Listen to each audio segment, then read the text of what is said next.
انہوں نے اپنے جو ہے وہ مال، اپنے اسباب، اپنے سارے وہاں پر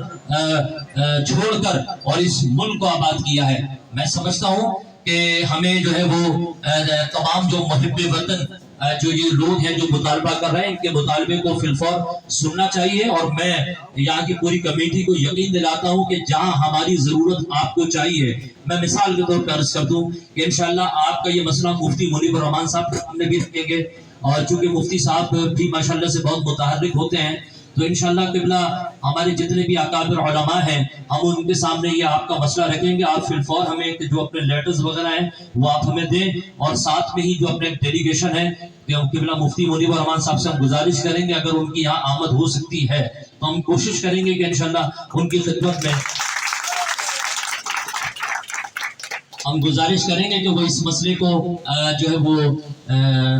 صدارتی سطح پر حل کریں، یا وزیر اعظم سے بات کریں، یا کسی بھی جو برسر اقتدار جو ہمارے لوگ ہیں، وزیر اعلیٰ ہیں، تو ان لوگوں سے بات کریں۔ ادروائز جو ہمارے کے ایم سی کی مجھے بتایا لیز، یعنی کہ سب چیزیں موجود ہیں، ڈاکومنٹیشن موجود ہے، اس کے باوجود یہ ظلم اور ستم، یہ زیادتی، یہ ظلم و ستم کا سلسلہ بند ہونا چاہیے۔ اور میں یہ سمجھتا ہوں کہ ہماری مائیں بہنیں وہ گھروں میں اس وقت پریشانی کے عالم میں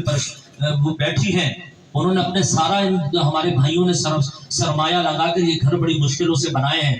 آپ کے سامنے مہنگائی کا دورہ ہے، تو انشاءاللہ عز و جل اللہ تبارک و تعالیٰ بڑا مسبب الاسباب ہے، وہ بڑا غفور الرحیم ہے، وہ اپنے بندوں کے بہت قریب ہے، وہ جانتا ہے، لوگوں کے دلوں کے حال جانتا ہے۔ تو انشاءاللہ عز و جل ہم بھی اپنی جو تمام تر توانائیاں ہیں، اپنے تمام تر جو تعلقات ہیں، انشاءاللہ اس کو بروئے کار بھی لائیں گے، اور جہاں پر ہمیں بات کرنی چاہیے ہم وہاں پر بھی کریں گے اس سطح پر، جیسے کہ میں نے آپ سے کہا کہ علماء اہل سنت بھی اس میں آپ کے ساتھ ہوں گے۔ مجھے پتہ چلا کہ ماشاءاللہ سے تمام جو جماعتیں ہیں وہ یہاں ان کا آنا ہوا ہے۔